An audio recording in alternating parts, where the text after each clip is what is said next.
buenas tardes, otra vez por aquí. Les cuento, estos días lo que quise mostrarles fue técnicas que realicé hace muchos años, y lo que quería era como empezar la comparativa, cómo voy arreglando, cómo voy viendo que la evolución de las técnicas quirúrgicas, ¿vale? La evolución de las técnicas quirúrgicas. Entonces, hoy vamos a hacer un mix. Vamos a mostrar un caso que me pidieron que echara una mano ahí para poderlo ver, que es excelente. Me pareció un caso muy interesante para diagnosticar. Y esto, vamos a compararlo con otro caso muy similar, pero realizado hace lo mismo. Estoy sacando todo lo que hice hace 18 años, ¿vale? Vamos hoy a trabajar esta parte, vamos a trabajar en el diagnóstico. Quiero que me echen una mano ahí. Quiero que sepan que hay mil y una forma de hacer el mismo tratamiento, ¿vale? En ningún momento yo voy a decir, este es el mejor, y lo van a ver, porque se puede hacer de mil y una forma, ¿vale? En ningún momento ustedes me verán diciendo a mí, oiga, este es el mejor. No, ¿vale? Sencillamente quiero que vean puntos de vista. Voy a dar mi punto de vista. Hay unos puntos de vista que voy a dar, pues que a lo mejor no a todo el mundo le agrade, porque hay técnicas que nos enamoramos mucho de determinadas técnicas y creemos que solo con esas técnicas funcionan y la mejor técnica es la mía. No, eso es falso, ¿vale? Todas las técnicas son buenas. Todas las técnicas son buenas. El problema, ¿dónde está? Es el saber engranar esas técnicas, saber, son buenas, pero cuál me interesa más en determinado momento, ¿vale? Y es ahí donde quiero que todos se enfoquen, por favor. Todos se enfoquen por ese lado. Muy bien. Y vamos a empezar hoy por la charla de hoy. ¿Listo?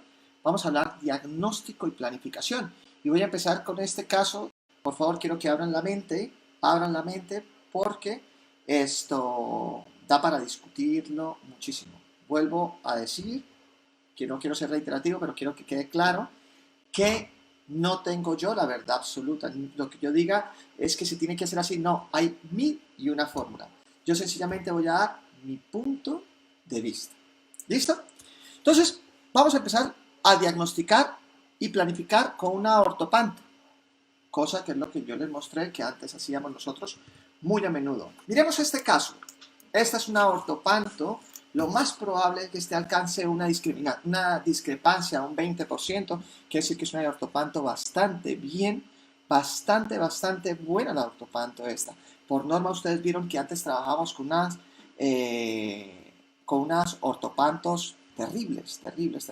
Esta ortopanto realmente está bastante bien.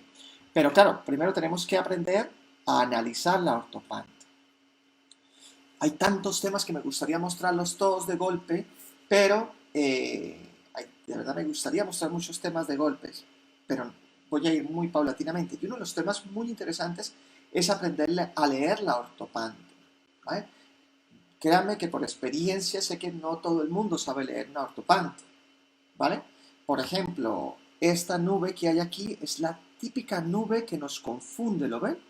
Esta nube que hay aquí, más de uno me ha dicho, oiga, pues esa nube que ves ahí, uy, eso es una sinusitis.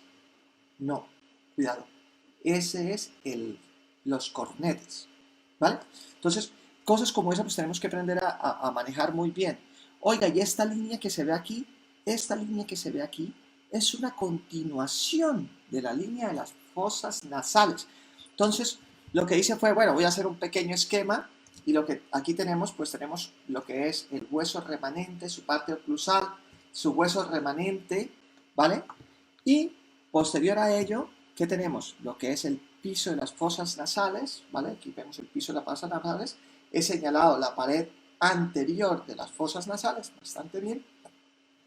Y lo vamos a unir con este, que sería con su parte anterior del seno. Y lo que estoy mostrando aquí es el piso de las fosas nasales. Oiga, perfecto, tenemos el piso de las fosas nasales.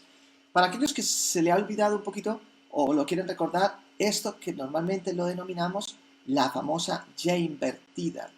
Y invertida. Oye, ¿por qué es tan importante la Y invertida? Recuerden, ahí es un arbotante, no se les olvide, es un arbotante extremadamente importante.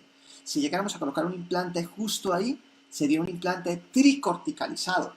Oh, supremamente bien este implante. ¿Vale?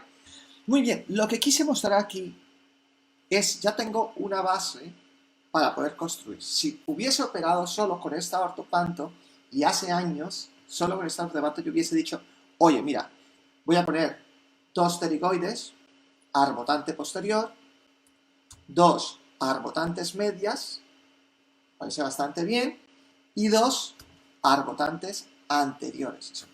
Genial, ponemos 6 implantes en ese sector y sin problema, pondríamos eso sin problema.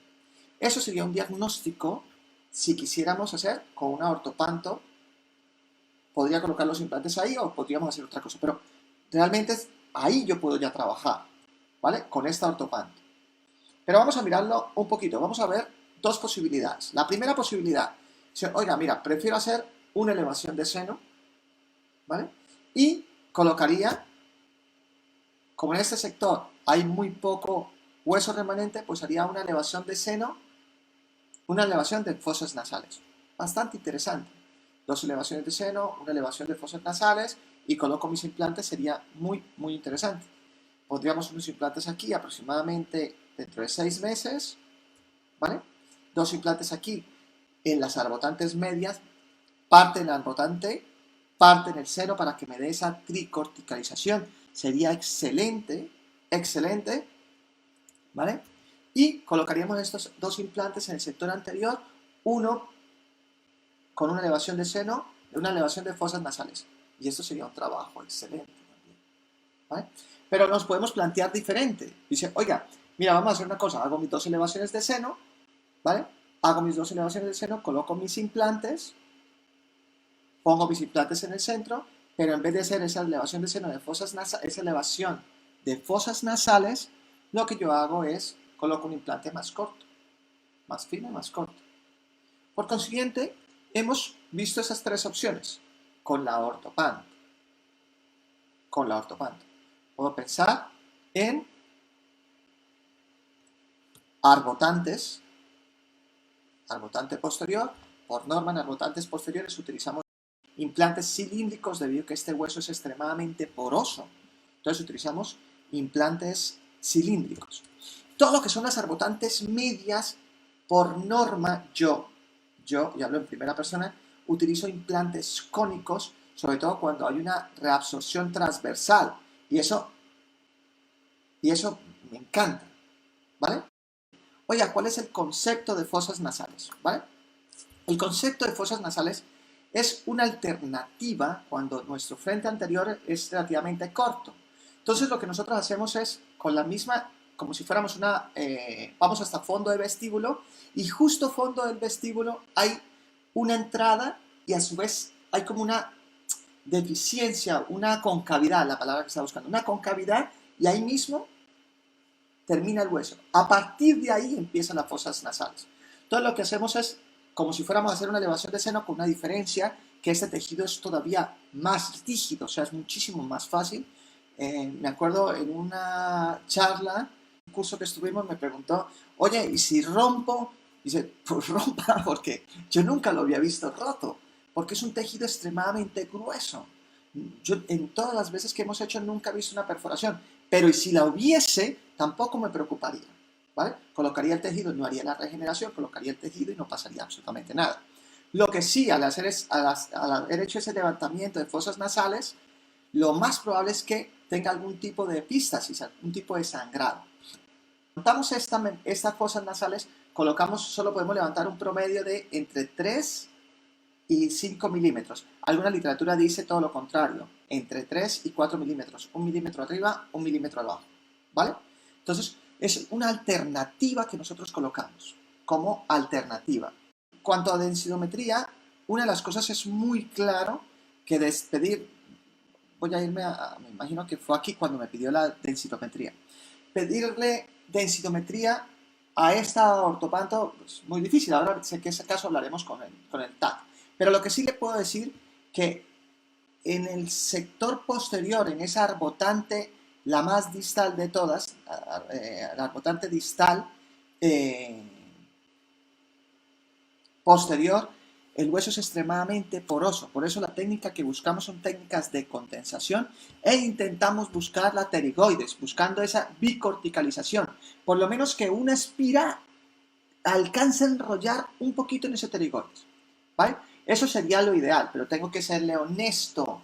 Han sido extremadamente pocos los implantes que he puesto, no significa que no sepa, significa que sé, pero son muy pocos los que yo he llegado a conectar directamente en el pterigoides, ¿vale? Aquel que ponga un implante por debajo de 16 milímetros no ha llegado a la pterigoides, ¿vale?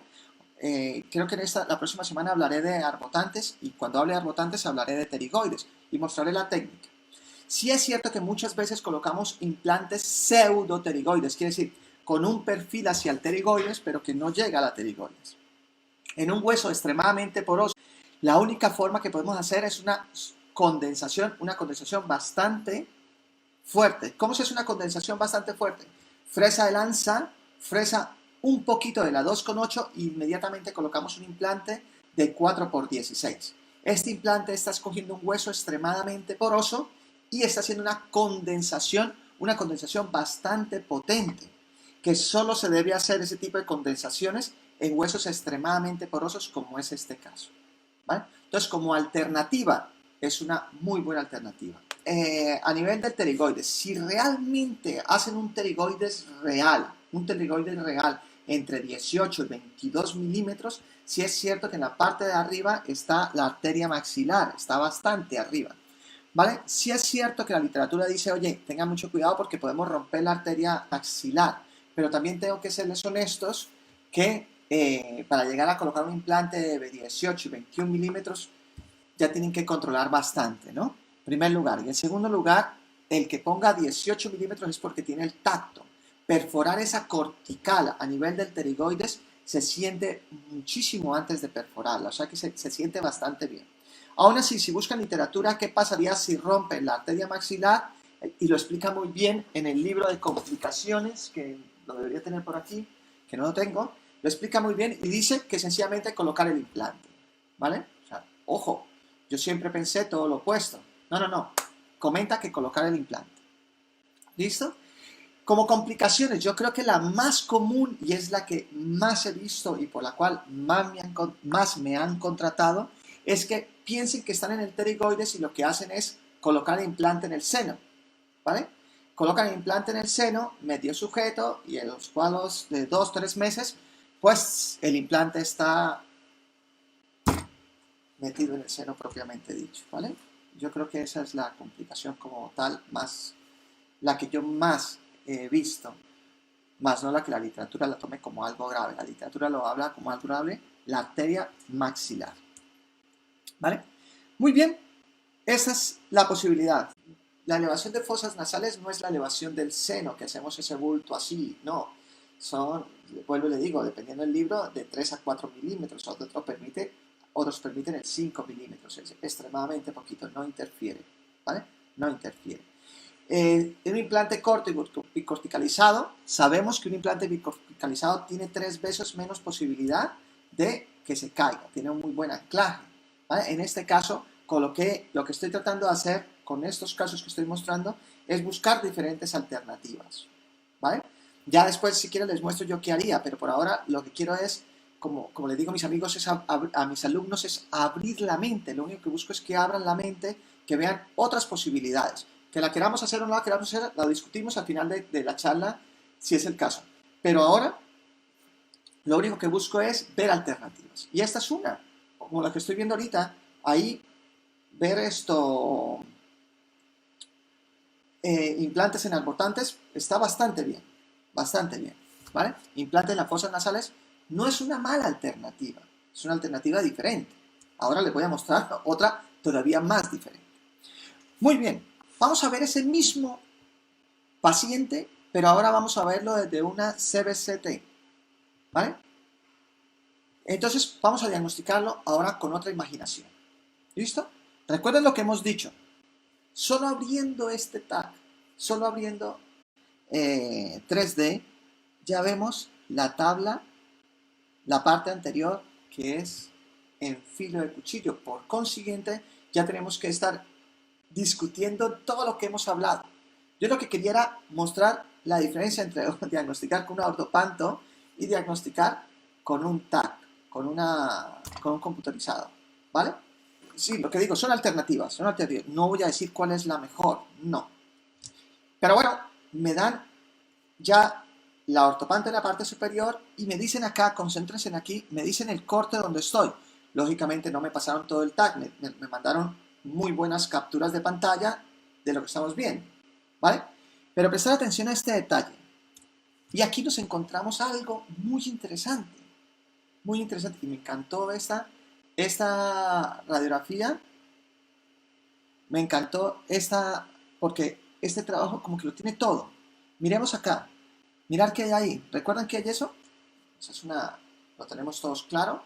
No es necesario que lo escriban, pero piénsenlo, muestren. ¿Qué hay en la pared palatina que me da miedo cuando hago un injerto de conectivo? Entonces, ¡ah! Claro, la arteria palatina mayor, ¿vale? Que a su vez es la arteria palatina descendente, que a su vez es rama de su arteria maxilar. Recuerda que la arteria maxilar nos da dos ramos muy importantes, uno que va hacia palatino y otro que va hacia vestibular. Aquí estamos hablando de parte del palatino, nos falta la esfenopalatina, ¿vale? Y las ramas terminales, pero estamos hablando de la arteria maxilar en su parte interna, la que va por el paladar, ¿vale? Y nos dice, oye, Olmes, ahí tenemos una arteria palatina. Nos interesa, dice, pues en este caso no, porque no voy a ir hasta allí, ¿vale? Pero presten mucha atención que en determinados casos, cuando la reabsorción es muy severa, y tengo un vídeo muy interesante en el cual levanto para hacer una elevación de seno y quise mostrar la regeneración, y solo al mostrar a 2 milímetros rompí esta arteria, ¿vale? Lo tengo en un vídeo muy interesante. Por consiguiente, pensar que cuando hay una reabsorción, estos forámenes no se mueven, pero al haber esa reabsorción del hueso residual, pues podemos acercarnos a esta arteria, a este nervio, si es el caso, habláramos del mentón, ¿vale? Muy bien, ¿qué más vemos? Vemos en el siguiente corte, miremos el siguiente corte, vemos otra cosa muy interesante. Mirad, este también lo conocen ustedes, ¿se acuerdan? Este también lo conocen ustedes, que es la arteria alveolar superior posterior suas interno. Vale, voy a rectificar. No, voy a dejarlo un poco más claro. La maxilar tiene dos caminos, se divide después en más, pero vamos a ponerle dos caminos. Uno interno hacia palatino y otro hacia vestibular. El de vestibular se arma la arteria alveolar superior posterior, que a su vez esta tiene dos caminos. Una interna, que sería eso, la arteria alveolar superior posterior interna, y otra externa, que tiene su nombre, no, el mismo nombre, pero se llama externa, que es la que iría a todo lo que es el carrillo, ¿vale? A la mucosa yugal. Esto forma un círculo, ¿vale? Que la mayoría de las veces la interna siempre se une con el infraorbitario, pero la externa un 45%, 44%, si no estoy mal, si me acuerdo ahorita de la literatura, se une con el infraorbitario y otra parte se pierde por el camino, ¿vale? Esta misma arteria alveolar superior posterior, recordar, a la altura del 5, 4, del 5, ¿vale? Recuerden que lo vimos en la primera charla, tiende a meterse hacia el seno. Al meterse al seno toma el nombre de antro, ¿se acuerdan? El antro de Helmore, el primero en ver cómo había la relación de los dientes del seno, se llama Helmore, y el antro de Helmore. Entonces, esta arteria alveolar superior posterior toma ese nombre, antro, la arteria antral, no se nos olvide. Muy bien, sigamos el siguiente corte. Perdóname, lo que les comentaba, esta rama de la arteria maxilar. ¿Listo? Miramos un corte más adelante. Miramos un corte más adelante y empezamos a tener un problema a nivel transversal. Ya no voy a decir a nivel vertical, porque verticalmente, como me mandaron el tag, y si pueden ver, en ningún momento hay ninguna cuadrilla, una reglilla, perdón, pues no puedo dar un número exacto. Pero lo que sí sé es que hay una pérdida transversal. Me obliga a pensar en otra clasificación. Y es la clasificación esta de Lemon y Hart, que nos dice, oiga, por norma este hueso que estoy viendo en esta parte anterior es un hueso CD. tipo CD. Oye, ¿qué es ese hueso tipo CD? Pues es un hueso que me dice, oiga, estoy relativamente fino, ¿vale? Relativamente fino y no tan alto. El C es menos fino, más alto, el D más fino, menos alto. Por consiguiente ya me está diciendo, oiga, tenemos un problema de reabsorción fisiológica. Oye, también tenemos un problema anteroposterior. No tengo aquí los datos, pero si ven esta parte, ya me está diciendo que era lo que hablamos ayer, un paciente pseudo clase 3, ¿vale? Porque es clase 3, pero él realmente no es clase 3. Él perdió toda su dentadura, esto lleva años de haber perdido esta dentadura, ¿vale? Y lo más probable es que lo haya asociado a una prótesis total y tiene una reabsorción transversal muy marcada. Y ahí ese componente tipo 3, anteroposterior, bastante marcado. Mirémonos el siguiente corte, vámonos el corte un poco más al lado, ¿vale? Y miramos este corte más al lado y digo, oiga, tengo un problema transversal también. Por consiguiente, vuelvo a llamar la clasificación, digo, vale, solo que esta vez la parte transversal es más angosta y menos alto. Por consiguiente, podemos decir que es un hueso tipo D. Muy bien. Continuamos, miremos el siguiente sector. Vamos viendo sectores. No se les olvide dónde están los sectores. Entonces, ¿qué vemos? Vemos una parte transversal. Digo, oiga, yo aquí tengo un problema transversal, pero de altura casi no tengo. Por consiguiente, tengo que darme otra clasificación. Entonces llamo la clasificación de Carl-Smith. Y Carl-Smith me dice, oye, Olmes, si vas a hacer una elevación de seno y es menos de 3 milímetros, de 6 milímetros, yo puedo hacer una elevación de seno interna.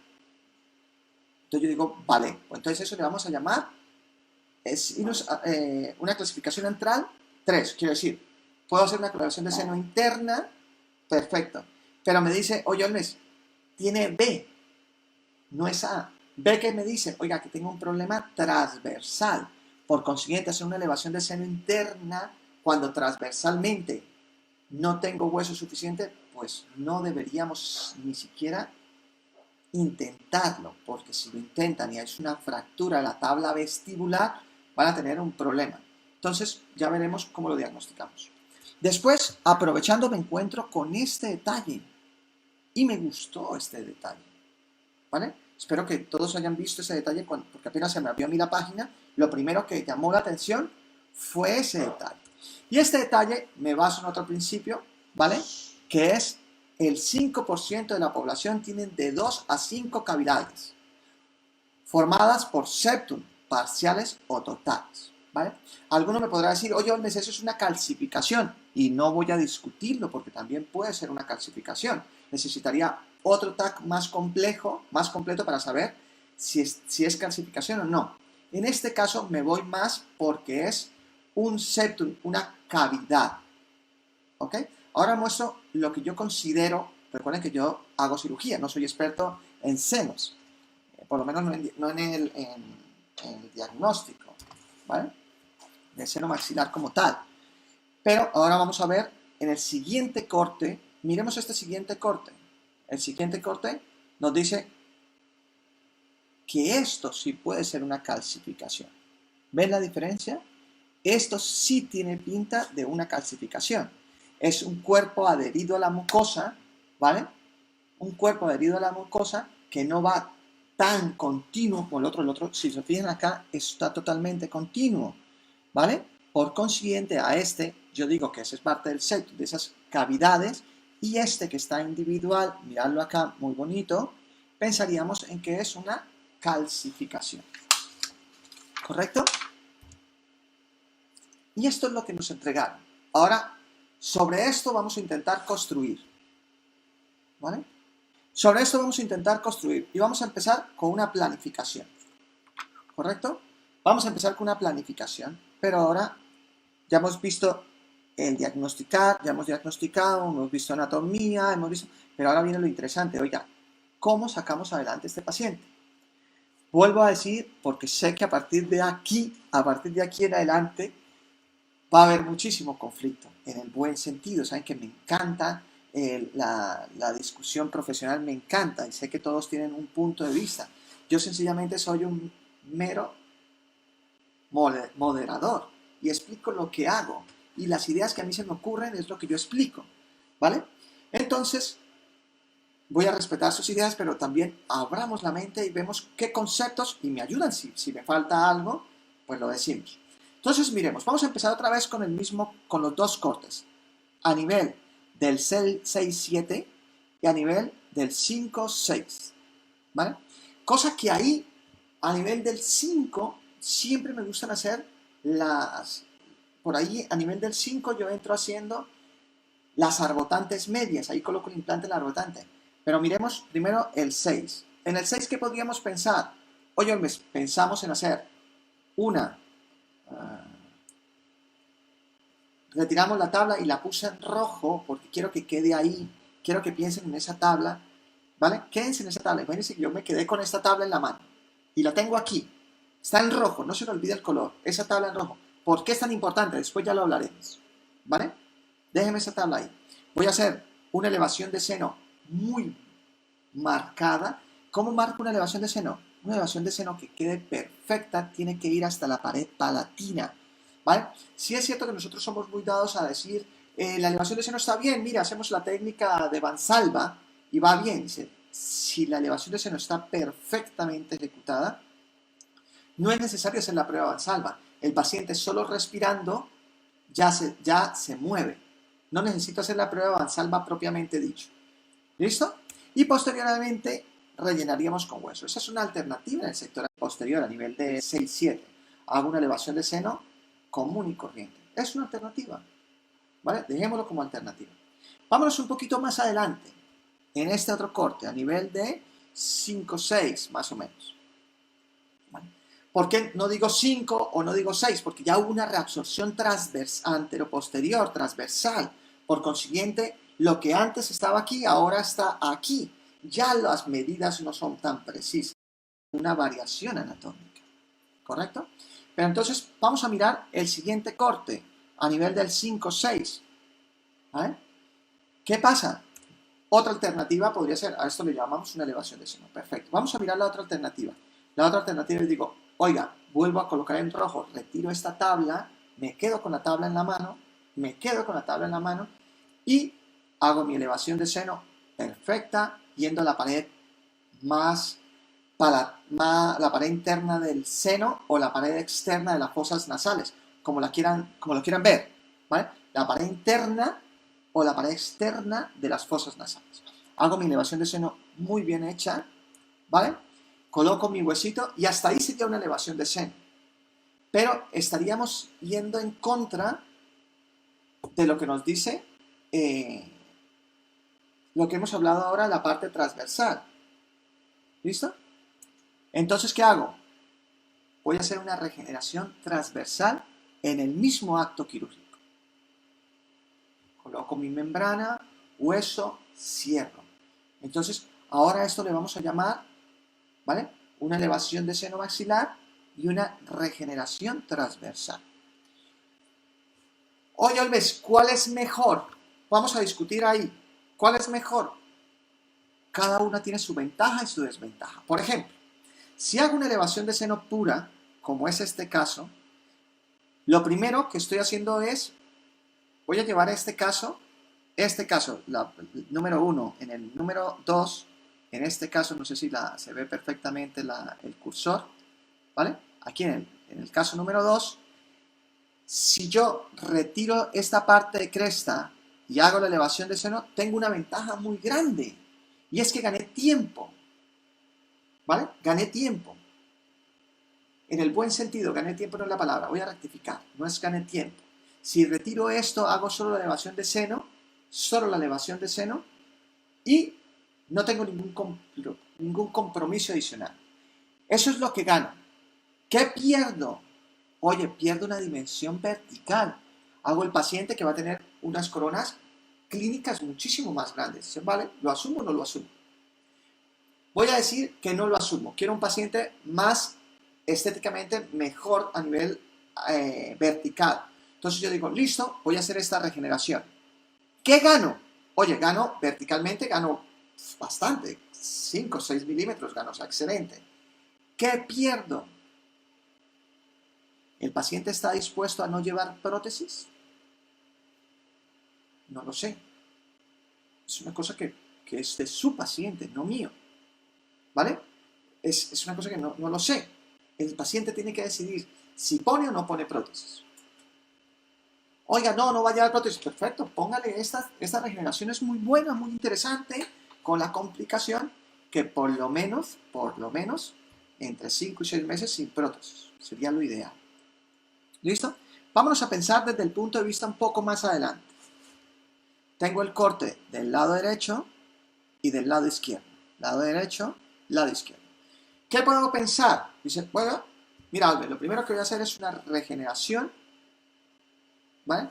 Coloco mi hueso, lo acompaño con una linda y hermosa membrana, lo coloco de un color diferente, voy a utilizar, en este caso puedo utilizar una membrana de reabsorción lenta, puedo utilizar una membrana no reabsorbible, un tipo politetrafluoretileno expandido, una PTFE con malla de titanio, por ejemplo, puedo utilizarla, y a esto le vamos a llamar una técnica de Urban, ¿vale? Hacemos una especie de salchicha, un volumen bien grande, muy fijo, muy tenso, mucha presión, cerramos todo este tejido y es una alternativa. Esperamos otra vez 3, 4 de lo mismo, unos 6 meses, 8 meses. Recuerden que este hueso perfecto estará al año. Pero bueno, 8 meses, perfecto, 6 meses y ponemos el implante. Esa es una alternativa. La siguiente alternativa, oiga, ¿recuerdan el hueso que tenía aquí en la elevación de seno? Esa tabla vestibular. Entonces digo, oiga, me coloco esa tabla vestibular, la fijo con tornillo de osteosíntesis, regenero de hueso, ¿vale? Le pongo una membranita, si quiero, de reabsorción lenta, y aquí tendríamos una técnica de Curie, ¿vale? Perdóname, este hueso obligatoriamente va a ser autólogo. Y digo obligatoriamente porque para rellenar de un lado desde aquí a aquí, tener tanto hueso autólogo es complicado, pero por lo menos un 80, un 70% de hueso autólogo. O sea, genial. Ventajas y desventajas. La desventaja más grande para los dos es la misma. No puedo llevarle una prótesis porque tendría problemas con uno de los 3 principios, que es la fijación absoluta. Si le pongo prótesis a todo el sector, se mueve esto y me daña cualquier tipo de injerto, ¿vale? A nivel de Curie, pues ganamos un poco más de tiempo como ventaja. Como desventaja, tantísimo hueso autólogo que necesito. Estamos hablando de todo este sector, ¿vale? O sea, necesito mucho hueso autólogo. A nivel Urban, oiga, excelente, pero estoy utilizando, intento colocar uno a uno de autólogo, uno de seno injerto, ¿vale? Que también es complicado. Me voy a necesitar un poco más de tiempo hasta esta formación ósea, pero las dos alternativas son buenas. Las dos alternativas son buenas.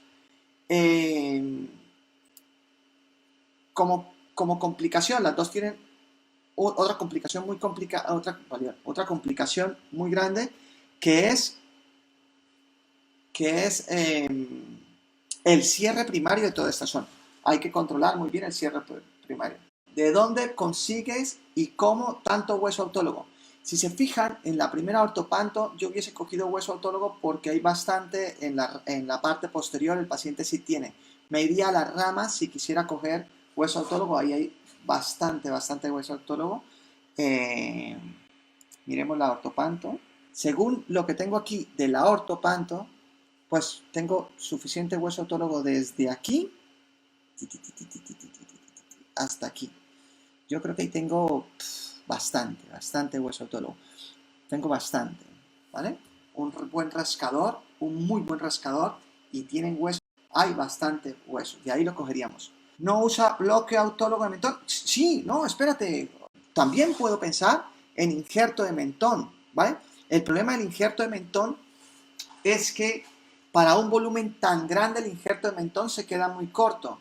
Calcule que es 25 por 2, 50, 45 milímetros, 4 centímetros y algo. No nos daría para todo.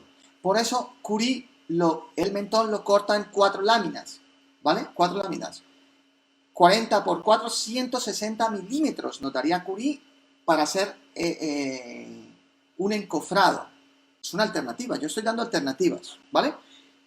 Pero si es para coger, vuelvo y te digo, el bloque como tal no lo colocaría porque es muy poco lo que un bloque me daría como para 2 dientes a cada lado. Me falta todo el sector. Y ya discutiremos en otra ocasión los injertos en bloque. Ya lo discutiremos después en otra ocasión, ¿vale? Cogería hueso autólogo de toda esta zona. ¿Hay que ir a la mandíbula a coger hueso? Sí. Si quisieras coger de ahí, sí. Lo repito, se podrían usar implantes temporales que se colocan en la bóveda palatina con retenedores a bola para evitar la presión de la prótesis sobre el implante, sobre los injertos. Le voy a decir una cosa, a este tipo de nivel tan complicado, de una regeneración tan marcada, personalmente, hablo en primera persona, no me arriesgaría, porque es una regeneración extremadamente grande como para que uno de estos implantes falle y el paciente no me muestre el fallo, ¿vale? ¿Por qué? Porque yo ya esto lo he vivido, ¿vale? Yo ya esto lo he vivido. Yo ya he vivido cuando el paciente, porque estos implantes temporales, ¿vale? Que puedo utilizarlos muy bien anclados, sobre todo porque después les muestro otra técnica, que es la que les voy a enseñar ahora, utilizando aquella técnica que después les voy a explicar, podría buscar ese injerto, podría estabilizarlo. Y tienes razón, la pregunta no es que no se pueda o se pueda, la pregunta voy a cambiársela. ¿Se arriesga o no se arriesga? ¿Ya? Porque un paciente que realmente quiere volver todo a su estado normal y todo muy bonito, tiene que pagar, como digo yo, su cuota. Y a mis pacientes digo, oiga, usted necesitó 30 años para estar así, regáleme 4 o 5 meses para yo dejarlo como yo quiero que esté. ¿Vale? Poner una prótesis de este tipo de implantes, no estoy diciendo que no, pero es un riesgo adicional, que se puede asumir ese riesgo, ¿vale? Se puede asumir ese riesgo sin problema. Sin problema. Es más, mira, me voy a adelantar a la técnica que yo hago. La técnica que yo hago es desde aquí, ¿lo ven? Este punto, desde aquí hasta aquí. Y ahí hasta aquí, por norma, voy a necesitar 14 milímetros. Tengo 12, 14 milímetros. Pero es una técnica que quiero mostrarle más adelante. ¿Qué pauta de corticoide le va a recomendar después de semejante recortar y pegar? En las técnicas que estamos utilizando ahora de Urban, no estamos utilizando corticoides, ¿vale? Es otro tipo de técnica de cortar este tejido. Ya no estamos utilizando corticoides. Yo llevo aproximadamente un año que no utilizo corticoides. Lo máximo que estoy utilizando es el diclofenaco, ¿vale?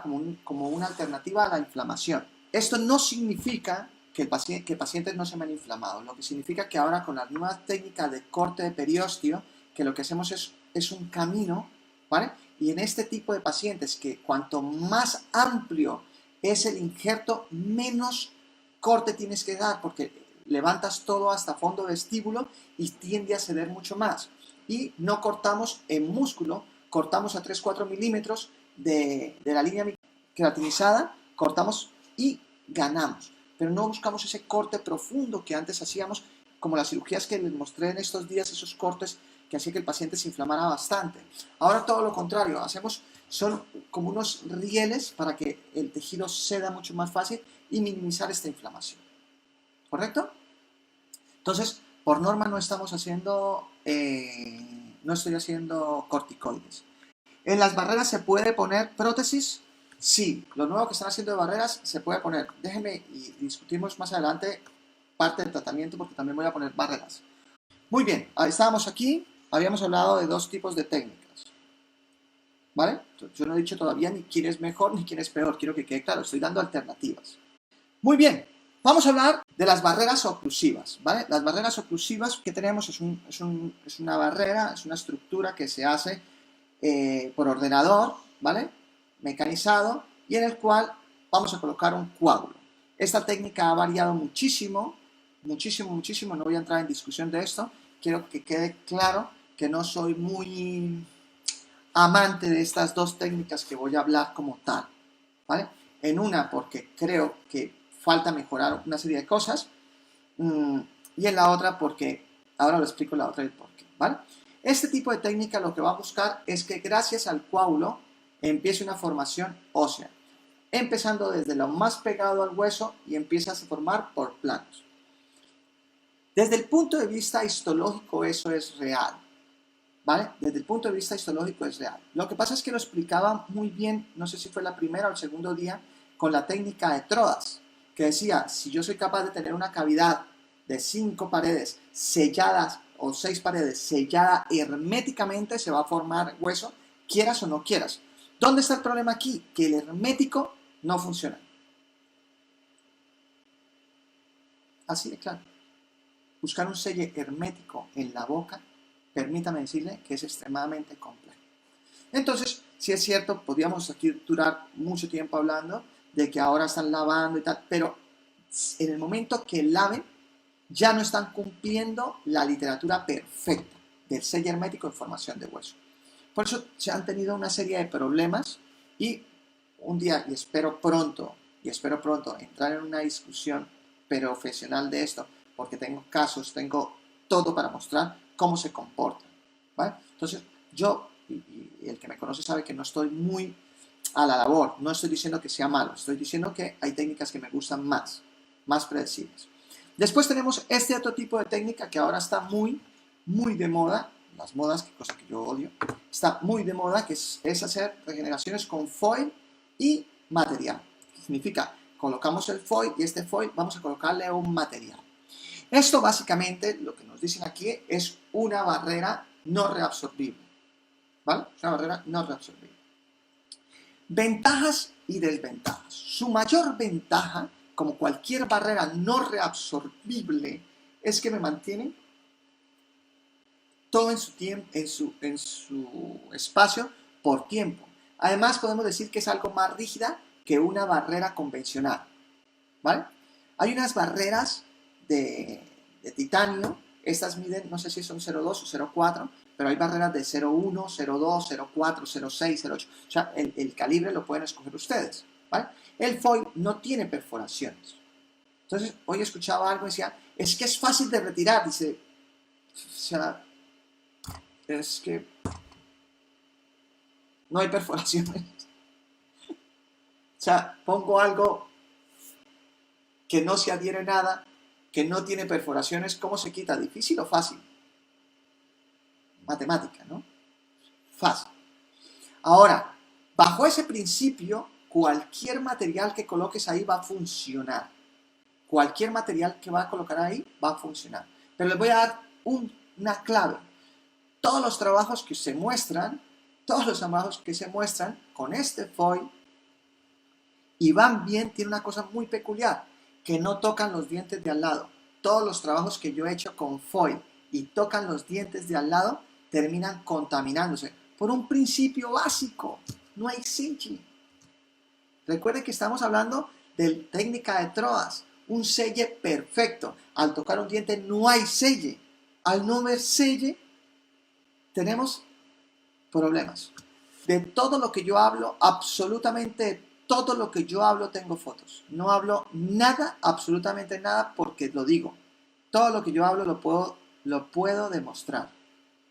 Solo que hoy la técnica no iba de foils, ni de barreras, ni nada. Estoy dando mi punto de vista. Pero sí, tengo absolutamente todo. Tengo trabajos con foils en el cual no toca ningún diente y la recuperación es muy buena. Y todos los que me ha tocado un diente he visto una pérdida bastante en vertical y en transversal, ¿vale? Y algunos se me han contaminado. ¿Listo? Sigamos. Hablamos de estos cortes, ¿no? Cierto que nos cambiamos de tema. Vamos para un corte mucho más posterior. Aquí alguno pensaría en hacer una elevación de seno interna. Recuerden que esta foto está ampliada, ¿vale? Hacer una elevación de seno interna aquí arriesgaríamos la tabla vestibular. Por consiguiente, aquí tendríamos que pensar mejor en una elevación de seno interna más una regeneración transversal, tipo urbana. Aquí nos va bien una técnica de salchicha, ¿vale? Una técnica una técnica de sándwich en el cual hacemos el injerto de hueso y adicionalmente le colocamos un injerto de conectivo, ¿vale? Adicionalmente colocamos un injerto de conectivo, ¿vale? Son técnicas que se pueden trabajar. Muy bien, no la descartamos, son los implantes cigomáticos. Implantes cigomáticos, un paciente que podemos trabajar los cigomáticos propiamente dichos, aquí están puestos al azar, no está para mostrar dónde están los cigomáticos, el cigoma, ¿vale? Está puesto al azar. ¿Qué material usa con el foil? Injerto autólogo y sin injerto. Mirad, realmente lo has dicho perfecto.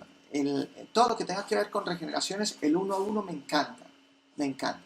Sí es cierto, y tengo que ser honesto, que lo que están hablando ahora en el foil es colocar un material solo. A mí los materiales solos no me gustan. No porque esté más rígido, se mantenga en el tiempo, significa que eso funcione, ¿vale? Un material muy rígido, tipo hidroxiapatita, por muy que se endurezca, por muy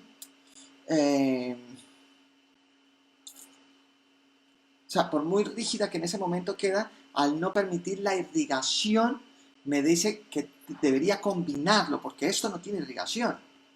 Permitir que una célula empiece a entrar y hacer el funcionamiento de todo el sistema de formación de oso, lo veo complicado, ¿vale? Yo soy más de este tipo de combinación. Muy bien, y después tenemos otro tipo de cirugía que son implantes enarbotantes anteriores. Este implante va entre el seno y las fosas nasales, está pellizcando los dos, ¿vale? Entonces, esta es otra alternativa, por aquel que me diga, oiga, no, son alternativas, ¿vale? Son totalmente alternativas, ¿correcto? Por consiguiente, nos queda ¿cómo lo haría? Pues mira, todo lo que les he comentado anteriormente es como para que ustedes abran la mente. Hay muchas formas de hacer lo mismo, hay muchas formas de hacer lo mismo, y hay otras un poco más complejas que les voy a mostrar ahora, ¿vale? He mostrado las técnicas más normales, pero tengo que mostrar algo que hice hace lo mismo. Todos estos casos están por la misma edad, entre 18, 17, 16 años, ¿vale? O sea, calcule que no tengo la experiencia que tengo hoy, pero ya estaba un poquito mal de la cabeza, como le digo yo. ¿Listo? Tengo que comentarles que nosotros hacemos una serie de cursos progresivos. ¿Qué son los cursos progresivos? Son aquellos que el alumno llega y vamos haciéndolo crecer poco a poco, ¿vale? Son cursos que el alumno va creciendo poco a poco, en el cual por norma, por no decir que siempre, rectifico, siempre es con pacientes. Solo hacemos 2 días de teoría, una teoría muy fuerte, y el resto es con pacientes, ¿vale? No se les olvide, hacemos cursos básico, medio, y en Egipto hacemos cursos muy avanzados. Hacemos cursos de tejidos blandos, ¿vale? Y si alguno quiere entrar a la página web, también ahora tenemos un curso de elevación de seno por internet. Todo explicado, 8 horas de solo elevación de seno con 2 cirugías. Una elevación de seno interna y una elevación de seno externa para que ustedes vean el comportamiento. Y en Egipto hacemos desde cirugía muy avanzada a muy avanzada. Quiere decir que un alumno puede operar muchísimas técnicas, pero después le damos ese caché que es solo operar técnicas de Urban, técnica de Curie y cirugías de rescate. Muy bien, dicho esto, vamos a hablar de otro tipo de posibilidad, ¿vale? Y vamos a ver la importancia de la condensación en las cirugías, ¿vale? Importancia de la condensación en las cirugías. Miremos a este paciente. Esta es la famosa ortopanto de hace 17, 18 años, ¿vale? Esta es la ortopanto, lo que teníamos. Concentremos también en maxilar inferior, movilidad, todo esto, movilidad. Maxilar superior, mirad, quiste, algo medianamente bien, el seno, un septum y aquí un dientecito. Por lo menos eso era lo que uno medio creía que había. Pero, aquí lo pongo en blanco y negro. Muy bien, miremos acá. Casi nada de hueso, pero quedémonos en estos cortes anteroposteriores del TAC, ¿vale? Recuerda que dije que era complicado, en aquella era tomarse TAC, no dije que era imposible, era complicado. Entonces, para operar a este paciente, pues tocaba con TAC. Este paciente había ido a 5 hospitales, y le habían dicho lo siguiente, que tenían que hacer injerto de calota. Otro le dijo que injerto de tibia, elevaciones de seno, ¿vale? Y me hizo una pregunta. Me dijo, yo no me voy a hacer nada de eso. Usted es capaz de colocarme, él me lo dijo a mí, 6 implantes y ponerme una híbrida sin hacer injerto de hueso ni elevaciones de seno. Yo vi el TAC y pensándolo mucho, dije, déjemelo, lo veo bien. Entonces vamos a verlo todos bien un poquito el TAC. Miremos los tortes, en los cortes, sector posterior, tenemos pterigoides muy poquito, no se alcanza a ver, ¿vale? Miremos la raíz de este 7, ¿vale? Algo de un mucocele. Miremos otra vez, nos encontramos pérdida de elevación, no hay nada de hueso remanente. Me voy a la altura del 4 y tengo, ¿se acuerdan de esa clasificación CD? Aquí tengo una clasificación CD, ¿vale? Miremos este hueso, miremos el canino, un quiste bastante marcado en el canino, perfecto. Miremos el otro sector, mirad, no hay tabla vestibular, hay un quiste, no hay tabla vestibular, quiste, hay algo de hueso aquí, nada de tabla vestibular, quiste, nada de tabla vestibular, todo lleno en quistes, un poquito de hueso aquí y poca cosa más. Miro mi radiografía anteroposterior, veo que tiene sus dientes, se ve esa deficiencia, pero está bastante bien, ¿vale? Miremos la relación de los dientes que tiene, de lado a lado, hago la extracción y esto es lo que me encuentro. Dientes que están, ya se movían, pero podemos decir que no se han caído porque está unido todo el maxilar. ¿Correcto?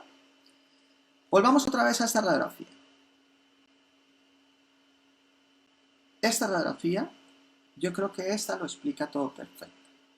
Algo de hueso aquí, un septum acá, algo de hueso aquí, y todo esto son quistes. Entonces, viendo esto y basándome en otra serie de técnicas, decidí operarlo. Y este caso fue muy interesante, y le voy a explicar un dato que me pasó en una conferencia. Alguien me preguntó que cuánto era mi índice de fracaso. Y yo hice una pregunta muy simple. Si mi índice de fracaso fuera el 20%, ¿ustedes qué dirían? Y el doctor me encanta cuando me lo dicen a la cara. Dice, pues, honestamente no sé qué usted hace aquí. Me dijo así. Y dije, bueno, la verdad mi índice de fracaso es un 20%. ¿Vale? Al día de hoy decir un 20%, ya estamos hablando de mucho porcentaje. Pero hace 10 años decir que un 20% era una locura, cuando toda la literatura nos decía que un 3%. De ahí aprendí una cosa muy interesante, que yo en los fracasos, en los porcentajes, pues no creo. Yo personalmente no creo en los porcentajes, porque no puede ser lo mismo que me diga cuál es mi porcentaje de fracaso, de éxito, comparando X caso con este caso. Entonces voy a demostrarles que para mí es un 20% de fracaso. Ustedes, por favor, abran la mente y con un poquito de imaginación, piensen dónde van a poner los implantes, ¿vale? Pero piensen que no pueden hacer elevación de seno, ni pueden hacer injerto de hueso, ¿vale? O sea, el paciente no acepta un injerto de bovino, no quiere ningún tipo de injerto extraoral, ¿vale? Lógicamente, ni quiero pensar en intraoral, ¿vale? Pero en este caso voy a mostrarles mi 20%, ¿vale? Y lo digo con orgullo. Pero abran la mente en lo que les dije. No hay elevaciones de seno, no hay injertos de hueso. ¿Ok? Recuerden que tenemos quistes en toda esta zona y quistes en toda esta zona. Pérdida de hueso, pérdida de hueso. En total, yo me planteé y le dije al paciente, sí, lo opero. Y le puse 10 implantes. Recuerda que me pidió 6. Yo normalmente, y eso les aconsejo, y esto se los aconsejo, que yo no vendo implantes. Yo hace rato dejé de vender implantes. Yo hago cirugía, yo no pongo tornillos. ¿Tienes? Muchas veces cuando me contratan en alguna clínica, porque también me pueden contratar si tienen algún caso muy complicado, yo me desplazo y los opero en su clínica. Cuando me contrata una clínica, yo no pienso en cuántos implantes voy a cobrar. No, yo tengo que entregar un caso. Es como si el paciente, vamos a suponer que se le cobran 6 implantes y pongo 1000 implantes, 10 implantes. Yo quiero entregarles un caso, ¿vale? Miremos esos 10 implantes donde los puse. Tenemos que abrir un poco la imaginación, ¿vale? Imaginación. Y les voy mostrando dónde fallé y dónde lo hice con mente. Lo primero que hice fue tomar una impresión en lo que llamamos un calco en negativo, una impresión, ¿vale? Miremos. Pterigoides como tal no tengo. Entonces lo que hago es, si tengo, ¿vale? Me pego en la raíz palatina y voy a buscar la condensación, ¿vale? Recuerden que esta cirugía va de condensación y de fresado biológico. Muy bien, entro y me pego, sí, y me pego totalmente en palatino y empiezo. Como es un hueso extremadamente poroso, me salto las fresas. Directamente empiezo en condensación. Es un hueso poroso. Lo decía el compañero, no me acuerdo el nombre, perdóneme, doctor. Hablaba de que le dijera la densitometría. Y le dije, ¿qué voy a medir ahí si eso es extremadamente poroso? Entonces, me salto la fresa y empiezo. Condensador amarillo, condensador rojo, condensador azul, condensador verde. Si me dicen, al día de hoy no hubiese puesto el verde, hubiese puesto directamente el implante, pero aquí puse el verde y colocamos un implante. Si no estoy mal, este es un 4x2x12, o sea, ya hemos puesto un implante bastante serio. Me voy al septum, en el septum, pero en su parte palatina, ¿vale? Estoy buscando en ese septum que había la apófisis palatina y hago la misma técnica. No freso, condensador amarillo, condensador rojo, condensador azul, implante. Me voy para el único lugar donde había un hueso medianamente bueno y voy a utilizar una técnica en la apófisis alveolar anterior, ¿vale? Fresa de lanza, aquí sí fresa, condensador amarillo, y pongo el implante, ¿vale? Y después me queda donde había los post-extracción. Mirad que no hay nada de tabla, ¿lo ven? Perdonad las fotos, pero esto lleva años. En ese entonces tampoco le prestaba mucha atención a las fotos. Además aquí, aquella época iba asustado. No piensen que iba contento. Al día de hoy disfruto las cirugías. Antes disfrutaba siempre, pero asustado primero, ¿vale? Primero iba asustado y disfrutaba el susto. Ahora es que lo disfruto totalmente. Entonces mirad, fresa de lanza y empiezo con el fresado biológico, ¿vale? Y coloco el implante con un fresado biológico y mantengo ese coágulo. Y empiezo a fresar todo con fresado biológico y empiezo a hacer una regeneración con hueso autólogo. El paciente en ningún momento me dijo que de su propio hueso, él no quería que le sacaran de otro lado, pero ahí de su propio hueso en el fresado biológico, cuando eso no teníamos rascadores, hoy en día subo un poco más, rasco y cojo ese hueso, no, aquí es puro fresado biológico, puro fresado biológico. Muy bien. Y aprovechando que tengo abierto el paladar, coloco un conectivo. Si se fijan, es algo muy similar a lo que nos comenta Urban en su técnica de sándwich, ¿vale? La única diferencia es que Urban aquí hubiese puesto una membrana. Yo no puse membrana, ¿vale? Me voy. Siguiente sector, 3/4 de lo mismo, fresado biológico, voy recogiendo el hueso y empiezo a hacer relleno este hueso con el mismo fresado. Antes, cuando fresaba, sacaba la fresa y colocaba este hueso autólogo en un reservorio, ¿vale? En un reservorio con algo, 2-3 gotas de sangre. Mientras abría, al paciente yo le aspiraba y le colocaba unas gotas. Apenas abría, aspirábamos una jeringa, colocábamos unas gotas y ahí colocábamos el hueso autólogo. Al día de hoy no hago esa maniobra. El hueso autólogo siempre se va a quedar ahí, por consiguiente, mantengo la temperatura y la irrigación. ¿Puedo hacer el favor de hablar del fresado biológico? Gracias.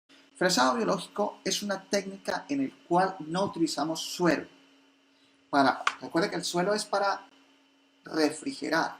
Como voy a ir a muy baja velocidad, entre 40 y 120 revoluciones por minuto, yo normalmente la fresa de lanza, cuando está corticalizado, paso a 120 la primera parte, y la segunda parte bajo entre 40 y 60 revoluciones por minuto. Al ir tan despacio, el hueso no se recalienta. Es más, se recalienta muchísimo menos que si utiliza una fresa con irrigación.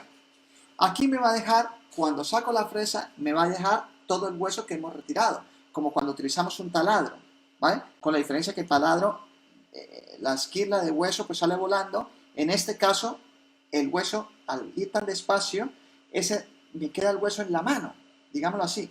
Entonces, en la fresa normalmente la colocamos en un reservorio. ¿Por qué? Porque me permite ver mejor. Pero al ponerle en el reservorio, le estoy quitando temperatura a este hueso. Al quitarle temperatura, las células se me están muriendo, los osteocitos se me están muriendo mucho más rápido. En cambio, si freso y lo dejo ahí, ese osteocito está más vivo. A lo mejor puedo recuperar el 40-60% de ese osteocito. Si lo dejo acá, lo más probable es que solo recupere el 10% del osteocito. ¿Me sigue sirviendo el hueso? Claro, porque la estructura me sirve. La diferencia es que aquí se mantiene la misma estructura, más el osteocito está ahí vivo, está caliente, o sea, está en su tiempo, o sea, genial. Es la única diferencia, ¿vale? Para hacer este fresado biológico, ¿qué necesitas? Pues unas fresas medianamente sanas, nuevas, fresadamente nuevas, y una velocidad muy baja, 40-60 revoluciones por minuto, ¿vale? Muy bien, en el otro lado hago 3/4 de lo mismo y coloco también un conectivo. Aprovecho que tengo el paladar abierto, pues empiezo a cortar conectivos por todos lados, ¿vale? Muy bien el conectivo.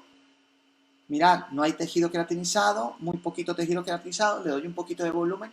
Con el conectivo dejo el conectivo un poco por fuera para ver si las células me colaboran ahí en la formación de queratinizado.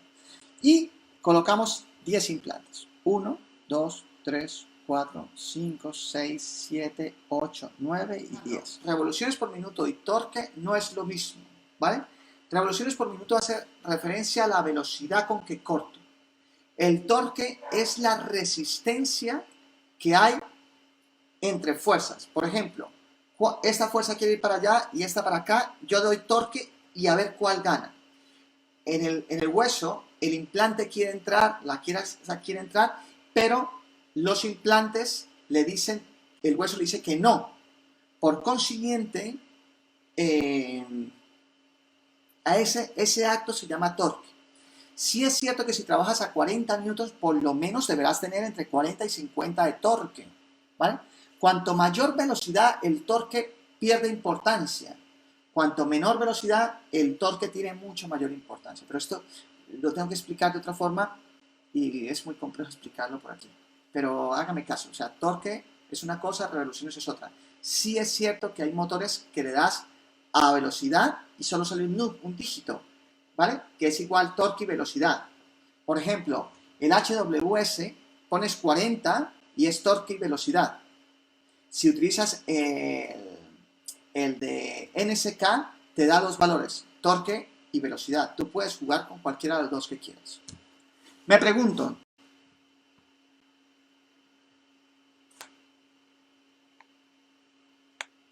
¿no se ofrece una traba mecánica al dejar sedimentos óseos dentro del lecho porque el momento de colocar el implante, doctor, no tiene nada que ver una cosa con la otra? Yo voy a hacerle caso a lo que usted me dice. ¿Cómo quito esos sedimentos? Fresando 1 milímetro más, ya lo quito, porque si hay, tengo espacio, ¿vale? Pero quiero que sepa una cosa. Antes hacíamos mucho hincapié en eso, de acuerdo, hace unos 23, 24 años, hacíamos mucho hincapié en dejemos ese hueso residual que queda, dejábamos ese espacio, ¿vale? Los sedimentos para que al fresar no hiciéramos esa condensación y aumentáramos la necrosis, ¿vale? Por falta de irrigación a nivel epical. Al día de hoy, te tengo que ser honesto y ya han visto cómo soy yo, que no tengo problema de decir las cosas, al día de hoy yo no me preocupa ese residual, porque yo por norma trabajo altos torques.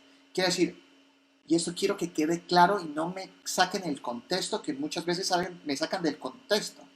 Y es, yo coloco un implante a 60 newtons, lo saco, dejo que irrigue y vuelvo y lo coloco a 40 newtons.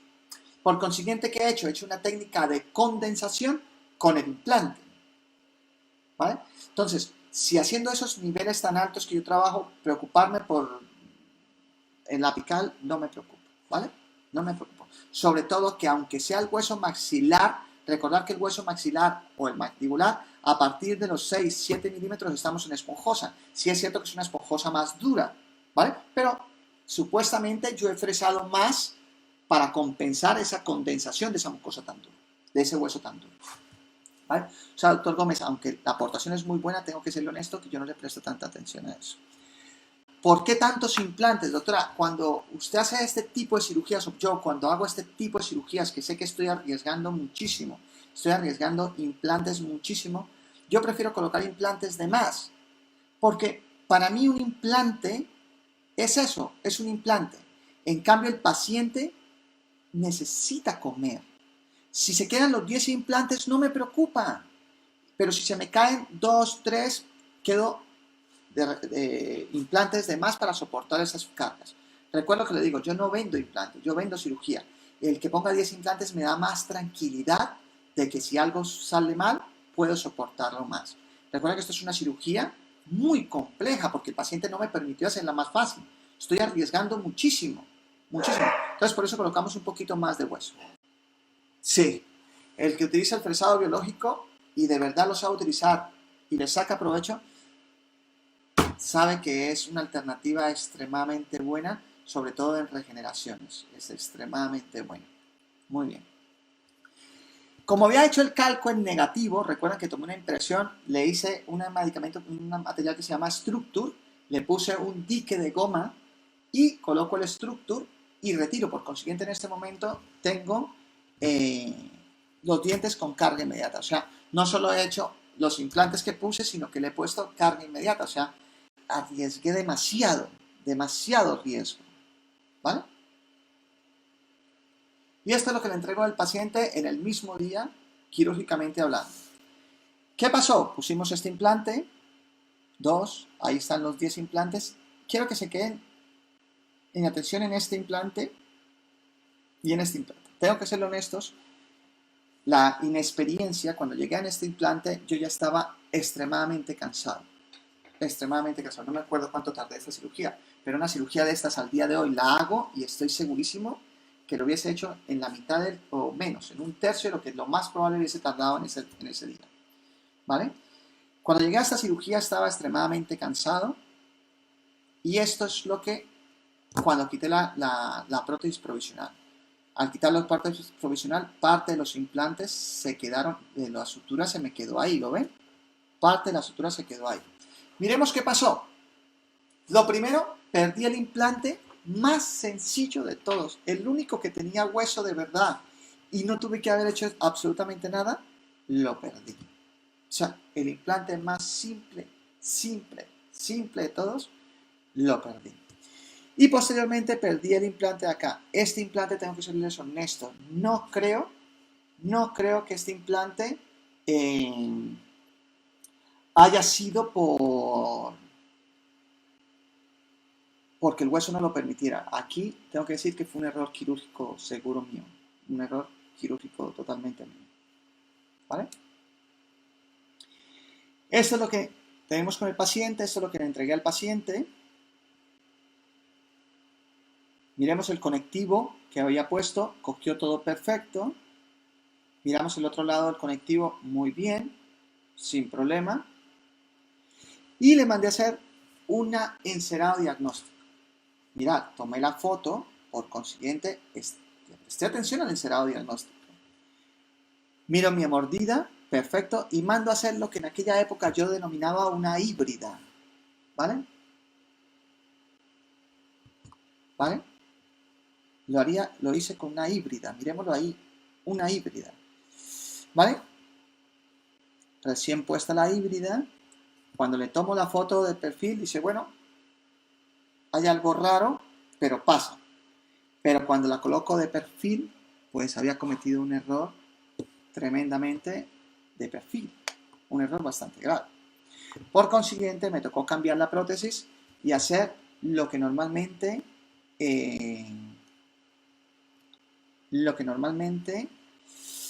llaman una híbrida real, que es esa híbrida con flancos, que es asqueroso. Creo que en mi vida he hecho 4 de estas o 3 de estas, no creo que más. No me gusta. En este caso, pues tocó porque no había forma de darle ese volumen, no me permitieron hacer una regeneración transversal. ¿Vale? 6 años después, si se fija, se cambió todo el sector inferior, ¿vale? Se cambió todo el sector inferior. Vamos a ver aquí. Actualmente en casos similares lo manejaría con la misma cantidad de implantes o colocaría menos. Tengo que ser honesto, yo opero en muchas ciudades, en muchos países, ¿vale? No solo en ciudades, sino en países que me contratan para ir a arreglar problemas y vuelvo. Lo que no puedo dejarle al doctor es un problema, porque si aparece un problema yo tengo que volver y los gastos corren por mi cuenta. Eso es lo que tiene mi trabajo. O sea, tengo trabajo, me contratan, voy a clínicas, opero y si algo sale mal, yo respondo por lo que salga mal. Voy sin costo a nadie, asumo el gasto. Entonces, para mí es mucho más fácil colocar más implantes, ¿vale? Que, por ejemplo, necesito 6 y dejo 6. Dice, ¿y qué malo tiene poner 8? ¿Dónde está el problema? No, es que voy a hacer 6. Bueno, yo le pongo 8, los otros 2 los regalo yo. Pero lo que no quiero es que falle alguno y yo tenga que coger un avión, arreglarlo o coger el coche y ir a poner el implante que se me cayó. Entonces, a la pregunta, si coloco más implantes, sí colocaría. Y al día de hoy sigo colocando más implantes de lo que el paciente quiere o de la clínica quiere. Recuerden que yo no pongo implantes, yo hago cirugía. Yo lo que quiero es que cuando yo me vaya, la clínica que me contrate no tenga ningún problema y que si llegara a perder algún implante o XY, porque todos sabemos que se pueden caer implantes por infinidad de cosas, que entre otras cosas, por lo menos que se cae en los implantes es por lo que todo el mundo cree, por la marca. Es que este implante es más malo que este. Es que este implante es más malo que este. Absurdo. Eso ya pasó a la historia. Eso hace 10 años sí era así, no más. 15, 20 años era así. Cuando nosotros empezamos a colocar implantes era muy complicado. ¿Por qué? Porque no sabíamos qué tipo de titanio, tal. Al día de hoy, yo he puesto cualquier marca de implantes y le puedo mostrar de la marca que no se me cae ninguno o que se me caen todos. ¿Por qué? Porque de todo se me caen y de todo me va bien. Entonces, se caen por otros factores. Eviten echarle la culpa siempre al implante, ¿no? Son muy dados es por el implante. Son muy dados. Y lo que yo siempre le digo a mis alumnos, lo mejor que le puede pasar a uno es que el paciente fume para poderle echarle la culpa al tabaco.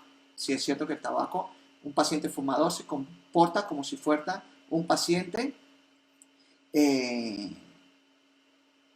con problemas de azúcar. El tejido es como si tuviera, se me fue la patología, bueno, se me fue, ¿vale? Pero es un paciente complejo.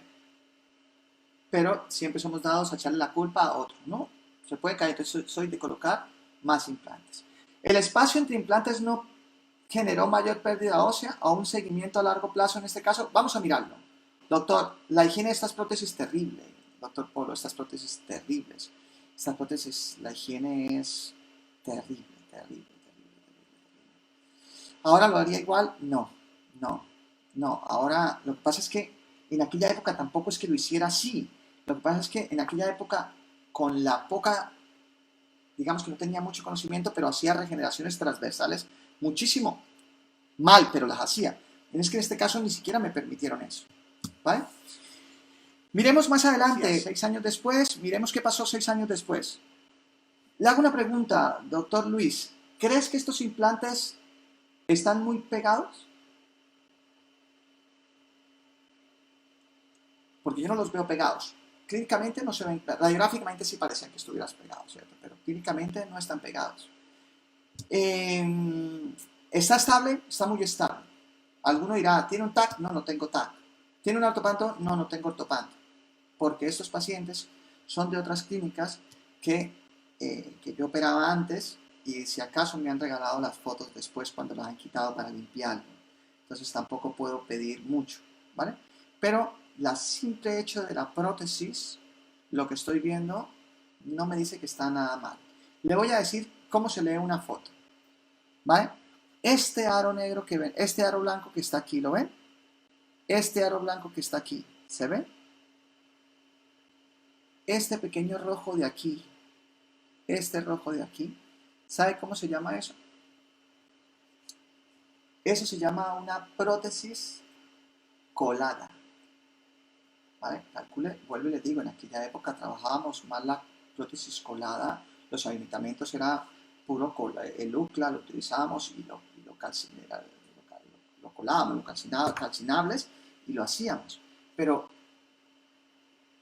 espérate que al día de hoy todavía lo hacen, ¿vale? Pero aquella época trabajábamos muchísimo los calcinables. Ahora trabajamos mucho más los semicalcinables, los mecanizados y los que tenemos oportunidad, pues vamos digital, ¿vale? Pero aquella época, pues, es que yo sé que solo me entiende el que ha operado hace 20 años. El que ha operado hace 20 años, no sabemos ni cómo salimos adelante. Todo era escondido, todos nos mentían, no teníamos el equipo. 5 años, 10 años, es que todo es un poco más fácil. Sí es cierto que en aquella época no se pedía tanta estética y ahora nos exigen muchísimo la estética, ¿no? El paciente sabe más y exige más. Pero como tal, doctor Luis, que nos contaba, no puedo decirte una radiografía, pero lo que sí puedo decir que la encía hace parte de un buen diagnóstico. En este caso, la encía me dice que está bien, no veo muchos cambios graves, por consiguiente asumo que el hueso, si se ha perdido, por lo menos está estable. ¿Vale? Ahí está, no lo veo muy adherido, ¿vale? Miremos aquí el naso, la papila con el naso perfecta. Aquí yo creo que está entre su punto, esto es un defecto de la radiografía, está bastante bien, pero vemos los defectos del típico calcinable. Mira, esto que se ve aquí, eso es que utilicé calcinables. Por consiguiente, el ajuste, la prueba de Shelfie es cuando ustedes colocan la prótesis, atornillan valiendo la redundancia, un tornillo lo atornillan, valiendo la redundancia, y todo baja perfectamente y no balancea, ¿vale? A eso se llama prueba de Shelfie. Si esa prueba está perfecta, significa que el ajuste pasivo es perfecto. Aquí, ¿qué ajuste pasivo iba a encontrar? Esto era terrible. Mire, todo esto, cada vez que vean esto, créanme que es porque no hay un ajuste pasivo. ¿Perfecto? Muy bien, ya para terminar, no se les olvide, si cualquier cosa necesitan de mí, bueno, ya no significa que me estoy despidiendo, mañana vamos a volver a estar aquí, mañana vamos a hablar ya de temas más concretos, ¿vale? Otros puntos de vista, ¿vale? ¿Qué les comento? Cualquier cosa que necesiten, recuerden, si algún día necesitan que opere en su clínica, aquí, info@drolmesortega.com, ahí me escriben, dice, doctor, mira, tengo unos pacientes, me gustaría que vinieran a echar una mano, y yo con muchísimo gusto me muevo por allá, o si quieren hacer algún curso de cirugía básica, media o avanzada, de implantes y de tejidos blandos, ahí mismo nos puede hablar y salimos. Les agradezco muchísimo su atención.